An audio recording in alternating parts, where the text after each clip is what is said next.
Tu n'es pas notre fils, tu es notre parrain. Maman a ri après que j'ai envoyé 28 000 $ pour la facture. J'ai craqué. Alors payez pour votre foutue vie.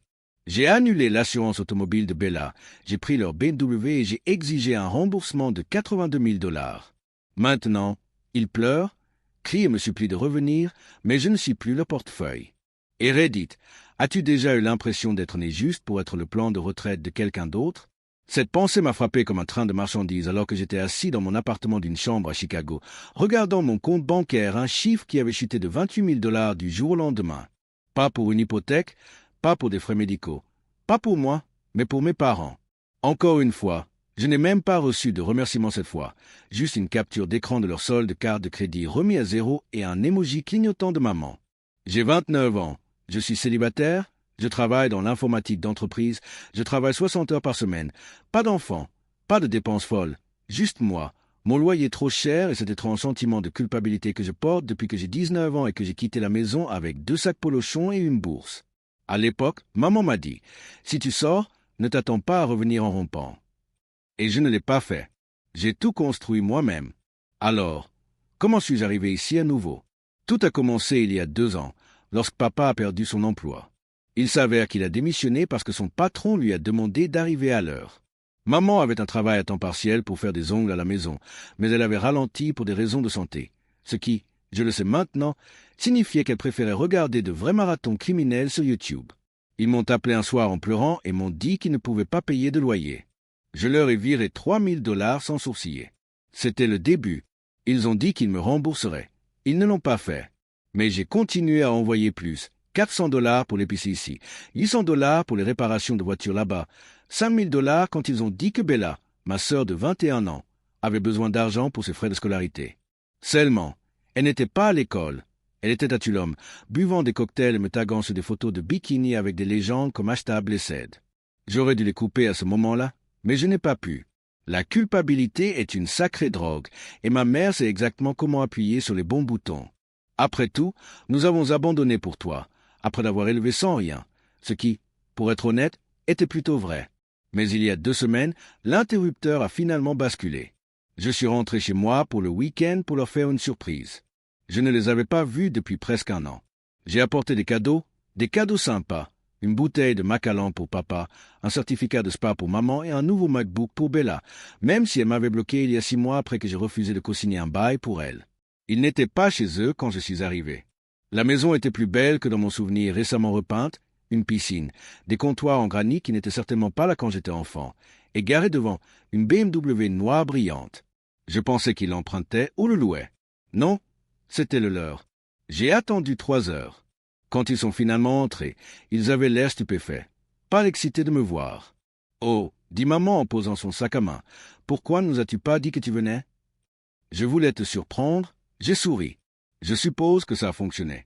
Bella entra derrière eux, les clés de la BMW suspendues dans sa main. Moi, comme si j'étais une tache sur le tapis. « Tu restes longtemps ?» demanda-t-elle d'une voix froide. Ce soir-là, je me suis assis avec eux à table, une table que j'avais d'ailleurs achetée, et je leur ai demandé comment ils pouvaient se permettre tout cela. Quand ils m'ont dit qu'ils avaient des mois de retard sur les services publics, c'est là que maman a ri. Pas nerveusement, pas embarrassée, elle a ri fort, d'un rire sifflant et plein de ventre. « Oh chérie, dit-elle entre 2 rires, tu n'es plus notre fils, tu es notre parrain. » Ma mâchoire se serra. J'ai regardé papa. Il souriait comme si c'était la meilleure blague qu'il avait entendue toute l'année. « Allez, tu sais que nous t'apprécions, » dit-il. « Mais vous gagnez tellement d'argent. Quel mal y a-t-il à aider un peu ?»« Un peu. » J'ai craqué. Je vous ai envoyé plus de 60 000 $ au cours des 2 dernières années. 72, en fait, intervint Bella, sans compter les trucs Apple. Et tu as acheté une BMW. Ai-je demandé, la voix tremblante. La mère de Zella a dit fièrement. Elle mérite quelque chose de gentil après son accident. Quel accident? Elle haussa les épaules. Eh bien, ce n'est pas un accident en soi, plutôt une mauvaise semaine. C'était tout. Je me suis levé et je suis sorti. L'air était froid, mes mains tremblaient. J'ai appelé ma banque, j'ai gelé la carte à laquelle ils avaient accès, puis j'ai appelé la compagnie d'assurance et j'ai annulé la couverture de Bella. Elle n'était même pas répertoriée comme conductrice légale. Ensuite, Je suis rentré à l'intérieur, j'ai récupéré le double des clés dans le tiroir de la cuisine et j'ai pris la BMW. Ils sont sortis en courant comme si je les volais. Tu ne peux pas faire ça. Maman a crié. C'est à Bella. Non, dis-je en me glissant sur le siège du conducteur. C'est à moi. Vous l'avez payé avec mon argent. Vous voulez une voiture? Payez-la vous-même. Bella jeta sa chaussure contre la fenêtre alors que je reculais. Il a rebondi sur le capot. Je suis parti sans un autre mot. Cette nuit-là, j'étais assis dans la BMW sur le parking d'un hôtel, regardant les sièges en cuir, le tableau de bord lumineux, le petit pain parfumé suspendu au miroir. J'ai pensé à tous les anniversaires que j'ai passés seul, à toutes les fois où je les ai sauvés en espérant un câlin ou même juste une honnête gratitude. Au lieu de cela, on se moquait de moi et on m'a appelé un sponsor. C'était il y a une semaine. Depuis, je leur ai envoyé une feuille de calcul détaillée de chaque transfert que j'ai effectué. Il totalise 82 140 $ et 67 cents. Je leur ai dit que je voulais le récupérer intégralement. Pas de paiement, pas de communication. Ils ont envoyé des SMS, appelé, laissé des messages vocaux. Bella m'a même envoyé un email en prétendant être son avocat, mais j'en ai fini. J'ai peut-être été leur parrain autrefois, mais je ne suis plus leur imbécile. Le premier SMS est arrivé le lendemain matin. Oh, nous ne voulions pas dire ça comme ça. Vous dramatisez. Appelez-moi. Je ne l'ai pas fait. J'ai passé la journée à tester ma nouvelle vieille BMW sur l'Accessor Drive, les vitres baissées, la musique forte et pas la moindre once de culpabilité dans ma poitrine. Pour la première fois depuis des années, j'ai ressenti quelque chose de proche de la liberté. Mais ce sentiment n'a pas duré.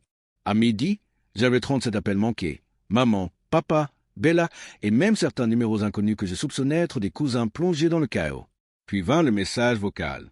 C'était papa. Fils, ça devient incontrôlable. Tu as volé la voiture de Bella. Nous ne pouvons pas survivre sans elle. Ta mère pleure, elle n'a pas dormi. C'est un aîné? De la maltraitance, pour l'amour de Dieu, de la maltraitance des personnes âgées. J'ai presque ri, presque. Au lieu de cela, j'y jouais encore et encore, et à chaque fois ma poitrine se serrait parce que sous la colère, il y avait toujours cet enfant en moi qui voulait être accepté, aimé, remercié, autre chose que utilisé. J'ai appelé cet après-midi-là, quelqu'un que je n'avais pas vu depuis près d'un an. Je lui ai tout raconté, elle n'a pas interrompu, elle a juste pris des notes, a hoché la tête et a finalement dit « Tu n'as jamais été un fils pour eux, j'avais maintenant un objectif, récupérer mon pouvoir. » J'ai donc commencé à creuser. J'ai extrait des relevés bancaires, j'ai trouvé 3 cartes de crédit qu'ils avaient ouvertes à mon nom en 2018, qui totalisaient 9 000 $ de dettes supplémentaires. J'ai contacté les banques, gelé les comptes et lancé une plainte pour fraude. Nous sommes désolés. C'était vide, pas de texte, juste la ligne d'objet. Voilà à quoi ressemblaient les remords dans ma famille. Un je vous salue Marie désespérée lorsque le train de sauce a déraillé. Puis Bella a posté sur Instagram un écran noir avec la légende « Certaines personnes sont des serpents, même le sang n'a pas d'importance quand la cupidité prend le dessus. » Je n'ai pas répondu, mais d'autres l'ont fait, des amis communs, d'anciens camarades de lycée, des parents éloignés. Soudain, mes DM se sont remplis de messages du genre « Et mec, j'ai vu le message de Bella. Ce qui s'est passé? Ça va? As-tu vraiment volé une voiture? » Alors j'ai posté ma propre histoire, pas de nom, juste des chiffres froids et durs. 82 140 $ et 67 cents, 3 cartes de crédit ouvertes à mon nom, une BMW achetée à mon insu. J'ai été plus que généreux, j'ai été un imbécile, pas plus. Je n'avais pas parlé depuis des années. Il m'a appelé de nulle part. Mec, a-t-il dit, j'ai toujours pensé que quelque chose n'allait pas chez eux.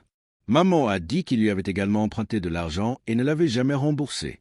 J'allais les forcer à faire face à ce qu'ils avaient fait. J'ai engagé un avocat, rédigé une demande formelle de remboursement, non pas parce que je m'attendais à recevoir de l'argent, mais parce que je voulais qu'ils voient que ce n'était pas seulement une crise de colère émotionnelle, en me maudissant, en me disant qu'elle avait perdu son emploi parce qu'elle ne pouvait pas se rendre au travail. Puis papa m'a envoyé un texto. « Papa, tu as toujours dit que la famille passait avant tout. Je suppose que c'était un mensonge. » Alors j'ai répondu. « Moi? Vous aviez raison. La famille passe avant tout.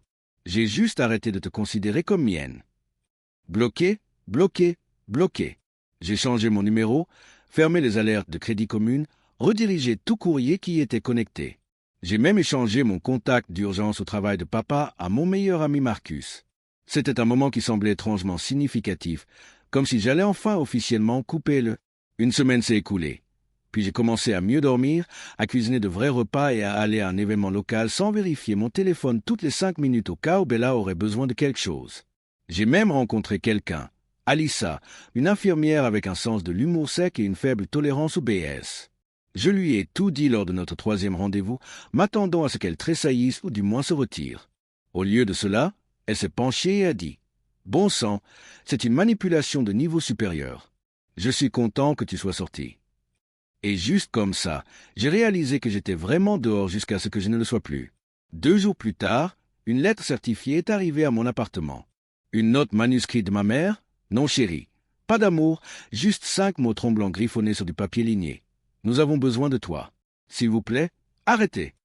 Pas d'excuses, pas d'appropriation, juste une demande de réparer les dégâts qu'ils ont eux-mêmes causés. Cela aurait dû me donner un sentiment de puissance. Au contraire, cela me rendait furieux parce que même maintenant, surtout maintenant, ils pensaient toujours que c'était moi qui leur faisais du mal.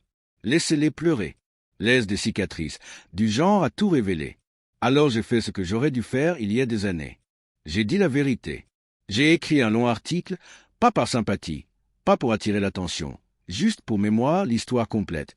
La somme forfaitaire de 28 000 $, la BMW, l'assurance que j'ai payée pour Bella après qu'elle ait totalisé 2 voitures d'occasion, le mensonge sur les frais de scolarité, les cartes de crédit à mon nom, le commentaire du sponsor.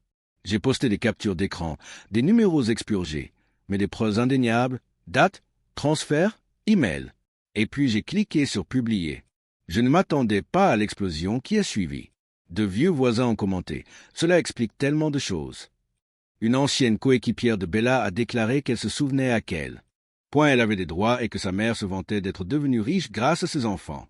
Même ma propre tante, la sœur de maman, m'a envoyé un message privé pour me dire qu'elle leur avait prêté près de 10 000 $ pour des frais médicaux qui n'avaient manifestement jamais existé. Mais le message le plus surprenant est venu d'une femme que je ne connaissais pas, Linda Farao. Elle a écrit « J'étais le superviseur de votre père chez Blackheath Steel. Il n'a pas démissionné. Il a été licencié pour avoir volé les fonds de l'entreprise. Je me suis toujours demandé ce qui s'était passé après cela. Je restais assis là, stupéfait, lisant le message encore et encore. Ils ne m'avaient pas simplement saigné à blanc. Ils avaient brûlé tous les ponts derrière eux pendant des années, et j'étais le dernier debout jusqu'à ce que je ne le sois plus. Avec tout ce qui était public, leur monde a commencé à rétrécir. Les réseaux sociaux de Bella sont devenus sombres. Ses amis ne l'ont plus suivi.